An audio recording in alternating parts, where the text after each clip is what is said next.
कभी भाषण पे चर्चा का आपने मुझे मौका दिया। मेरे से पहले बोलने वाले वक्ताओं ने विस्तार से आप लोगों की बात की और मुझे समझ में नहीं आ रहा है कि ये बजट की स्पीच है या पब्लिक स्पीच है या अभिभाषण की स्पीच। सब एक मतलब जो जचे आ रहे हैं वो मन में कह रहे हैं। मैं मेरी बात अभिभाषण तक सीमित रखूँगा।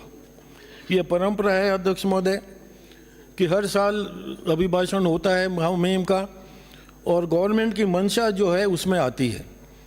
जो गवर्नमेंट ने वादा किया जनता से, जो जनता को कह के उनको विश्वास लिया, उस संबंध में वो क्या करने जा रही है, क्या कर रही है, भविष्य में कैसे करना चाहती है, उसका विस्तार अभिभाषण में आता है।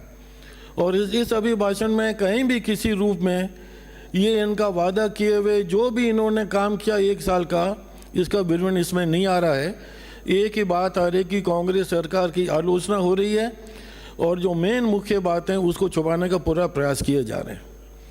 अध्यक्ष महोदय, समाज के विकास के लिए, जनता के विकास के लिए कुछ अहम बिंदु हैं।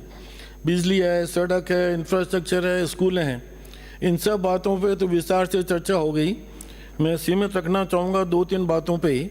सबसे पहले तो मेरा ताल्लुक नागौर जिले से है। पश्चिमी राजस्थान में ढाणियों से बसा हुआ पूरा इलाका है। बड़े बड़े कस्बे बहुत कम हैं, छोटी छोटी ढाणियाँ हैं, 100-150 लोग तो 200 लोगों की। और वहाँ तक जब तक विकास नहीं पहुँचेगा, आम आदमी तक विकास नहीं पहुँचेगा, जब तक सही मायने में विकास पूरा नहीं हो सकता। और मैं आपको निश्चित रूप से कह सकता हूँ, ये जो भी अभी भाषण में लिखा गया है, इसका कोई भी विकास का काम पिछले साल 1.5 साल में ढाणियों तक नहीं पहुँचा है। चाहे वो सड़क हो, चाहे वो बिजली हो, चाहे पानी हो। लंबा चौड़ा इलाके हैं, एक ढाणी से दूसरी ढाणी लंबी है, बिजली के तार बहुत लंबे हैं, वोल्टेज बहुत कम आता है, ट्रांसफार्मर ख़राब हो जाते हैं, तार टूट जाते हैं। और जब जनता लोगों के जाती अफसरों के पास, तो वो अक्सर ये कह देते हैं भाई हमारे पास सामान नहीं है। हम जब उन लोगों से बात करते हैं, आश्वासन दे देते हैं, आश्वासन के बाद आगे कुछ होता नहीं है। पानी की जहाँ समस्या है, मैं कहते हुए मुझे बहुत खुशी है कि पिछले 20-30 सालों में पानी के मद के ऊपर कांग्रेस सरकार ने बहुत इन्वेस्टमेंट किया है।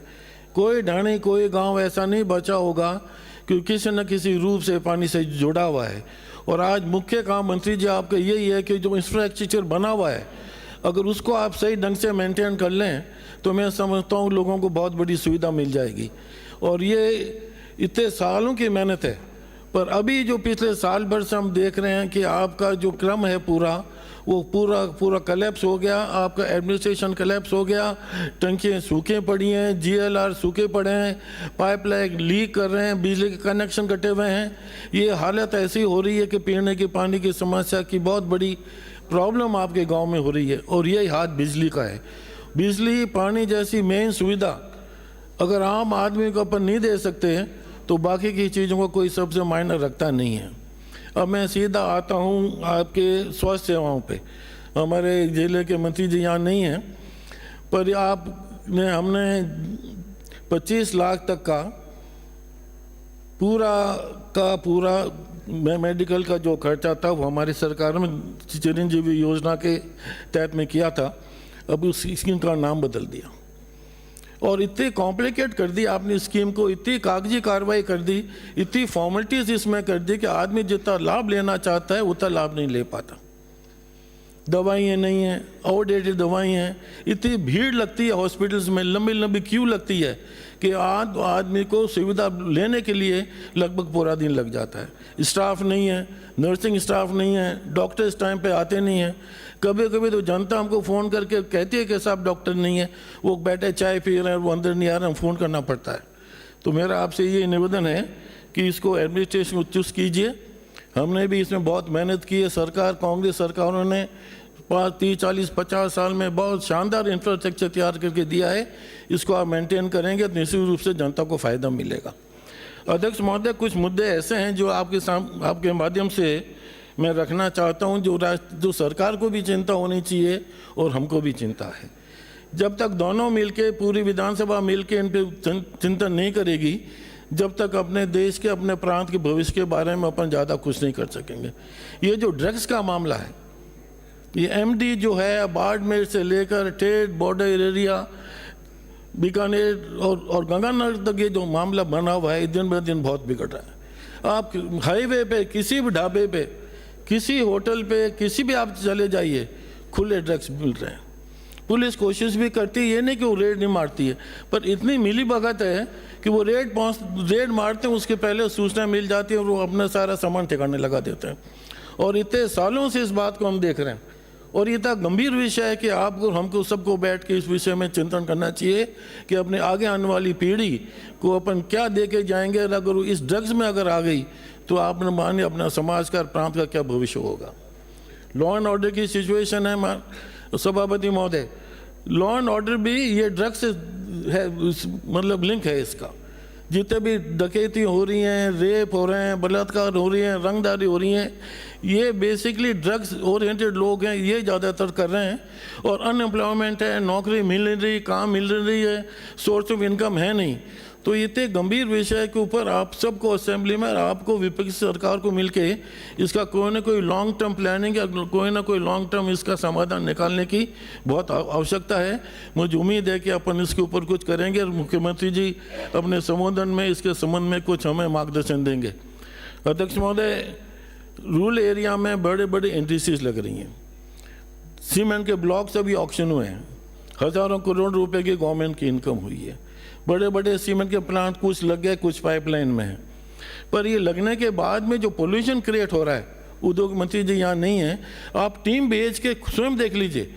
अंबुजा प्लांट हमारे म्यूनसिपलिटी एरिया में लगा हुआ है मुंडवा में, जो नागौर से मात्र 15 किलोमीटर पे है, और पूरा का पूरा एरिया 50, 60, 100 किलोमीटर एरिया में इतना पोल्यूशन हो गया है कि आदमी वहाँ पर खड़ा नहीं रह सकता।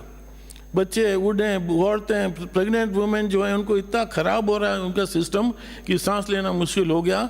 और ये जो इनको बड़े प्लांट्स को पे अंकुश लगना चाहिए कि एनवायरनमेंट ठीक रखने के लिए उनकी जो दायित्व था, जो प्लांट लगे थे, जो सरकार ने शर्तें लगाई थी, उनका पालन पूरा हो, और नए प्लांट भी जो आएंगे उनके ऊपर भी पूरा अंकुश हो। और इस चीज़ का ध्यान रखा जाए कि लोकल एम्प्लॉयमेंट जब तक बड़े प्लांट नहीं देंगे और बाहर से लोगों को लाएंगे तो उन प्लांट का फ़ायदा उस लोकल एरिया में ज़्यादा फर्क पड़ेगा नहीं। तो ये कुछ बातें ऐसी हैं जो आप लोगों को मैं सभापति महोदय आपके माध्यम से कहना चाहता हूँ, और ये गंभीर विषय हैं। और सबसे पहले अभी जिंदल स्टील कंपनी ने अभी ब्लॉक ऑक्शन कराए थे, लोग अपना मुआवजा मांग रहे थे, ज़मीनें उन्होंने खरीदी, जब मालूम पड़ा कि ज़मीन के वैल्यू को ज़्यादा है तो उन्होंने वापस उनसे कहा। पीसफुल धरने के ऊपर पुलिस ने उनके ऊपर लाठीचार्ज कर दिया और भयंकर रूप से लोग घायल हैं और अस्पताल में भर्ती।